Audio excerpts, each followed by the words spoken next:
नमस्कार दोस्तों। देश दुनिया में आपका हार्दिक स्वागत है। मैं हूं पत्रकार योगेंद्र योगी। दोस्तों, आज का दिन ऐतिहासिक है और देश में लोकसभा चुनाव का परिणाम आ चुका है और परिणाम आपके सामने है। आपने टेलीविज़नों के माध्यम से और विभिन्न समाचार माध्यमों से इसके परिणाम लगभग जान लिए हैं। तो ये जो तस्वीर है ये आपके सामने अब स्पष्ट है। मैं भी इस तस्वीर के बारे में कुछ बात करना चाहता हूँ, कुछ प्रकाश इस तस्वीर पे। जो आज की जो चुनावी तस्वीर सामने आई है वो अब तक लगभग क्लियर हो चुकी है कि क्या राजनीतिक पार्टियां कौन कौन सी हैं और किन को कितना वोट मिला है, किन के पास कितनी सीटें आई हैं। तो लगभग वापसी केंद्र में मोदी सरकार की हो गई है, भारतीय जनता पार्टी की हो गई है, पर उनका मार्जिन काफ़ी कम हो गया है। जैसा कि मैंने पिछले वीडियो में भी कहा था, आपको याद होगा, जब ये सर्वेक्षण आए थे उस दौरान मैंने निवेदन किया था। मैंने कहा मैं लगातार प्रतिदिन कई घंटों तक इस पर निगाह रखता हूँ और सारी खबरों को वॉच करता हूँ बतौर पत्रकार होने की दृष्टि से। तो मैंने उनका विश्लेषण भी किया था और ये आपके सामने ये पक्ष रखने का प्रयास किया था कि निश्चित तौर पर आएगी केंद्र में मोदी सरकार, लेकिन उनका मार्जिन इतना नहीं होगा जितना ये विश्लेषण में जितना लोग बता रहे हैं और जो जो सर्वेक्षण आए थे। खैर, मुद्दा दोस्तों ये नहीं है। मुद्दा मैं आपको थोड़ा फ्लैशबैक में ले जाना चाहता हूँ कि आखिर ये सब हुआ कैसे है। ये जो घटनाक्रम पूरा हुआ है, ये जो उतनी बड़ी उलटफेर हुई है कि विपक्षी दलों को इतनी ज़्यादा उसमें बढ़त मिल गई है और केंद्र की भाजपा सरकार है उसकी बढ़त कम हो गई है। हालांकि वो सत्ता में आने के लिए एलिजिबल हैं और उनके पास इतना पर्याप्त संख्या बल है कि वो वापस केंद्र में तीसरी बार सत्ता में आएंगे निश्चित तौर पर। लेकिन ये सब घटनाक्रम हुआ कैसे है, इसके थोड़े फ्लैशबैक में चलते हैं। आज से 10 साल पहले जब नरेंद्र मोदी पहली बार प्रधानमंत्री बने, आपको याद होगा उससे पहले केंद्र में कांग्रेस पार्टी की सरकार थी, प्रधानमंत्री मनमोहन सिंह थे। तो उस समय दोस्तों केंद्र में ये हाल था कांग्रेस का कि पूरा देश उनके भ्रष्टाचार के जो काले कारनामे हैं कांग्रेस के और उनके गठबंधन के सहयोगियों से उससे आजीज आ गया। बड़ी बड़ी खबरें घोटालों की, 2G स्कैम, कोयला स्कैम, रेलवे स्कैम, ये स्कैम, लैंड स्कैम, जाने कौन कौन से घोटाले, महाघोटाले उस समय सामने आए। तो देश की जनता को ये लगने लग गया कि ये घोटालेबाज और ये भ्रष्ट हैं और उन्होंने देश में 50-60 साल शासन किया है और ये खाए आगाए हैं, मतलब इनको खाना पच भी नहीं रहा है ढंग से, इतना ये खा चुके हैं देश को। तो लोगों ने एक परिवर्तन की ठान ली और चूंकि उस समय भारतीय जनता पार्टी के तेवर लोगों ने देख लिए थे और उस समय के मुख्यमंत्री नरेंद्र मोदी ने जब पार्टी के समक्ष अपना दावा पेश किया तो पार्टी ने उसको एक्सेप्ट भी कर लिया नेता बनाने के लिए। और भारतीय जनता पार्टी कांग्रेस के भ्रष्टाचार और उसके गठबंधन के भ्रष्टाचार के खिलाफ चुनाव लड़ी और उसमें फतेह शामिल हुई। तो ये पहला चुनाव भारतीय जनता पार्टी केंद्र में इस तरह जीती है। आपको मैं मोटे तौर पे बता रहा हूँ, बहुत बारीक विश्लेषण करूंगा तो ये वीडियो काफ़ी लंबा हो जाएगा और वो ठीक नहीं होगा। तो समझाइश की दृष्टि से ये सिर्फ इतना ही बताना काफ़ी है कि ये क्या कारण रहे। उसके बाद आते हैं इससे अगले वाला चुनाव जो 2019 में हुआ। उस चुनाव में ये हुआ कि जो पुलवामा और ये उरी अटैक हुए उस पर भारत की तरफ से एयर स्ट्राइक की गई पाकिस्तान में। और इसी दौरान आपको पता है कि राम मंदिर का मुद्दा भी खूब चला देश भर में। तो इन मुद्दों पर भी लगभग बात हुई और वो जो पुरी और पुलवामा का अटैक था और भारत ने जो सेना ने एयर स्ट्राइक की उसका फ़ायदा भारतीय जनता पार्टी को मिला और दूसरी बार नरेंद्र मोदी प्रधानमंत्री बने और भारतीय जनता पार्टी केंद्र में अपनी सरकार बनाने में कामयाब रही। मोटे तौर पे मैं ये सिर्फ बता रहा हूँ कि ये मोटे बिंदु हैं जिनके आधार पर चुनाव लड़ा गया और देश के लोगों ने उनको भरपूर समर्थन दिया। अब रहा इस साल का चुनाव जो अभी आज जिसके परिणाम आए 2024 के। सवाल ये कि देश के लोगों ने आपको 2 बार जिता दिया और आपने जो तमाम उनकी जो फीलिंग्स हैं उनको आपने कैश करने में, बुनाने में कसर नहीं छोड़ी। लोगों को उकसाने में, उनको भावनाओं में बहाने में आपने कसर नहीं छोड़ी और लोगों ने भी उसको काफ़ी हद तक माना कि ठीक है, आप हिंदू की बात करते हैं, आप राम मंदिर की बात करते हैं, आप कश्मीर की बात करते हैं। बहुत हद तक पार्टी ने काम किया भी है, इसमें कोई डाउट नहीं है। लेकिन क्या तीसरी बार भी क्या यही सब चीज़ चलेगी देश में? क्या आप हिंदू मुसलमान ही करते रहेंगे देश में? आपने पूरे चुनावी सभा के कार्यकाल में देखा है, ये जो तीसरा इलेक्शन हुआ है इसके कैंपेन में अभी आप निगाह डालें तो भारतीय जनता पार्टी की यदि बात करें, प्रधानमंत्री नरेंद्र मोदी की बात करें या उनके दूसरे नेताओं की, वरिष्ठ नेताओं की बात करें, चाहे वो गृह मंत्री अमित शाह हो या रक्षा मंत्री राजनाथ सिंह हो, ये जितने भी जो टॉप लीडर्स हैं, टॉप गन्स हैं भारतीय जनता पार्टी की, इन्होंने केवल यही राजनीति की, हमने राम मंदिर बना दी। भाई लोगों ने मान लिया कि आपकी धार्मिक आस्था है, देश की हिंदू आस्था को आपने जगा दिया, उसको रिवाइव कर दिया, उसको पुनर्जीवित कर दिया, मान लिया। इस बात को लेकर आपने पहले चुनाव में भी ये बात कही, आपने दूसरे चुनाव में भी कही, अब आप तीसरे चुनाव में भी यही बात करें। भाई आप लोगों की मुद्दों की बात करें ना, आप लोगों के मुद्दों की बात करें, आप उनकी दुख तकलीफों की बात करें, आप बताएं कि आपके पास 5 साल का क्या विजन है। आप देश के विकास को आगे तो ले जाना चाहते हैं, लेकिन आगे ले जाने का पैमाना क्या है? क्या देश में गरीबी की हालत, देश में बेकारी की हालत, देश में महंगाई की हालत और जो देश में तमाम बिजली पानी के इस तरह के जो मुद्दे हैं उनकी हालत पर आपने क्या बात करी है?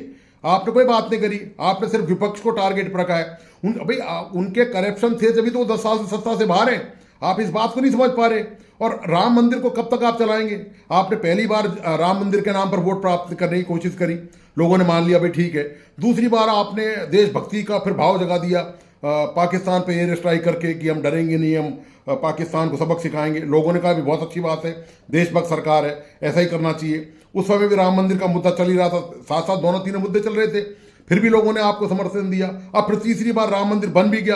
अब भाई बन गया, राम मंदिर बना दिया, अब क्या चाहते हो?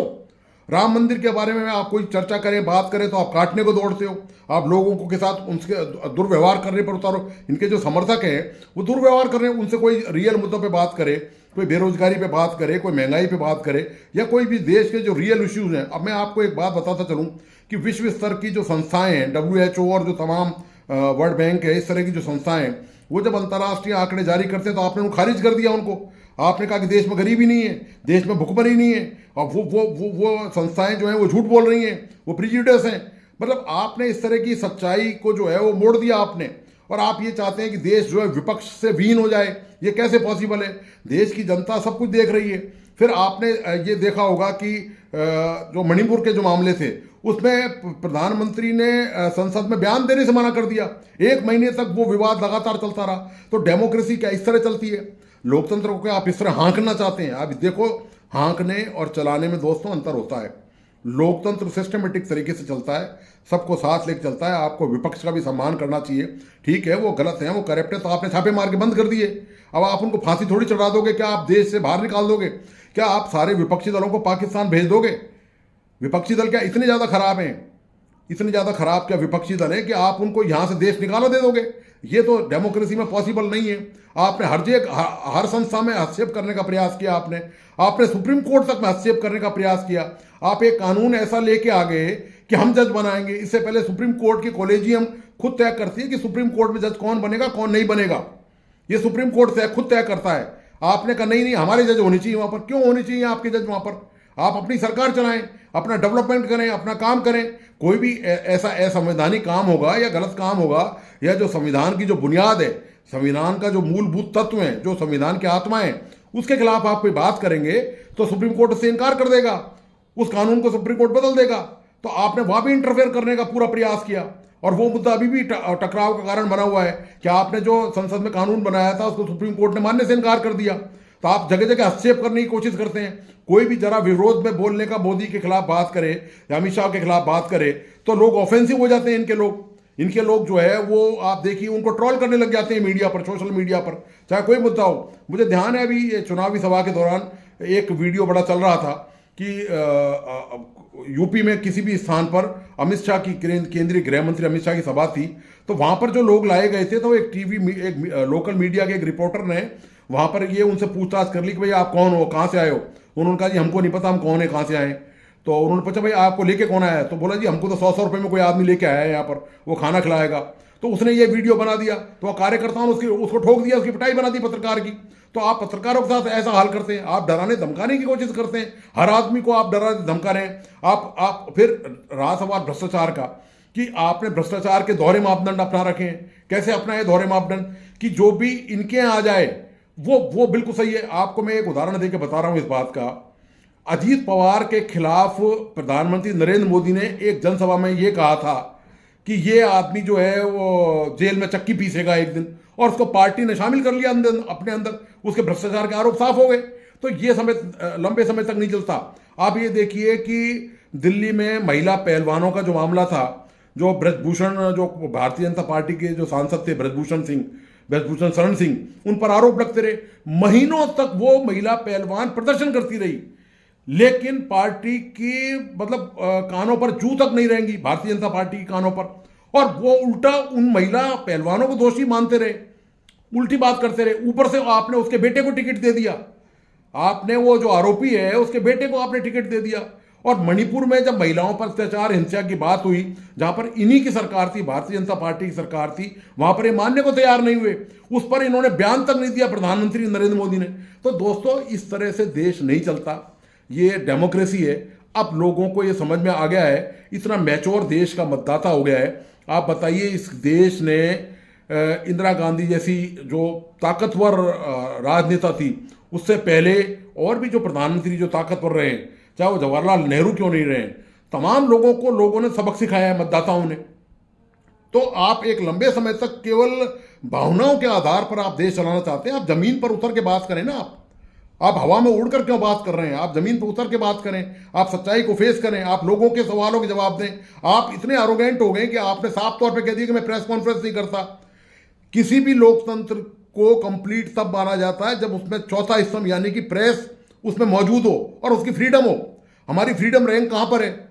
पूरी दुनिया में हम मुश्किल से कोई 20-30 कंट्री से ऊपर हैं फ्रीडम इंडेक्स में। फ्रीडम इंडेक्स पूरी दुनिया में एक तय किया जाता है कि कहां पर प्रेस को कितनी आज़ादी है।